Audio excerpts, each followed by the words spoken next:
Hey, it's Jeff from Bow River Troutfitters. Today we're tying a long-tailed woolly bugger. We're going to use 10 or 11 wraps of 025 lead wire. We'll slide that up underneath the bead, get it nice and tight.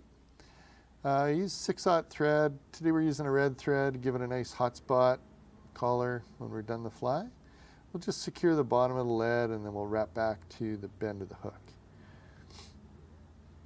Next we're going to put our marabou on. And as I said before, it's a long-tailed fly, so we're going to go about twice the length of the body here.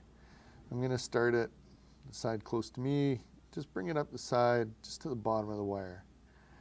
We'll cut that off. Next we'll install the wire.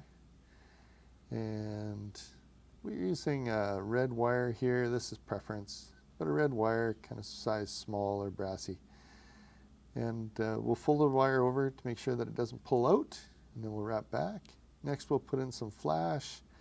Today we're going to use a red flash, and we'll just make that just slightly longer or as long as the tail. We'll fold it over and then bring it down the other side. I only use a couple of strands here. This is preference. Next we're going to tie in the variegated chenille. Here we're using olive and black, but you can use any color. Orange, black, brown, black. You can also use ice dub, crystal flash. The body is essentially open for interpretation here.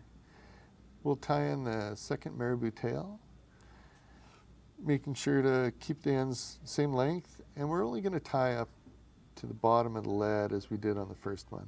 We're only going to wrap it up to the base of the lead. We want to make sure that the body is nice and even and we don't build too much bulk near the head of our fly. As we wrap the thread forward, we'll put our half hitch in and place the bobbin in the cradle. Next, we're going to wind our chenille forward. Here we want to make sure that we watch the hook tip so we don't tear our chenille, and we'll just wind it, making sure to keep tight wraps all the way to the base of the bead. Once we're at the bead, we'll tie it off with the thread, make a few wraps. Next, we're going to tie our hackle in. We're going to prep the hackle, strip some of the spines off it, tie it in at the tip. We want the curved side of the feather to face the back. We'll put our half hitch in. Today we're using a black hackle with ginger tips. We'll place our bobbin into the cradle, and then we'll wrap our hackle. We'll put a complete turn right at the start, and then wrap even wraps all the way back, being careful of the hook tip so as not to break our feather. We'll then grab our wire and bring it around, make sure we capture our feather right at the base. And then we don't want to capture too many of the feather fibers here. So go quickly, moving the wire through as abruptly as possible, and then tie it off at the tip. So lastly, we'll whip finish our fly. We'll give it a couple extra turns, give it that nice red hotspot collar.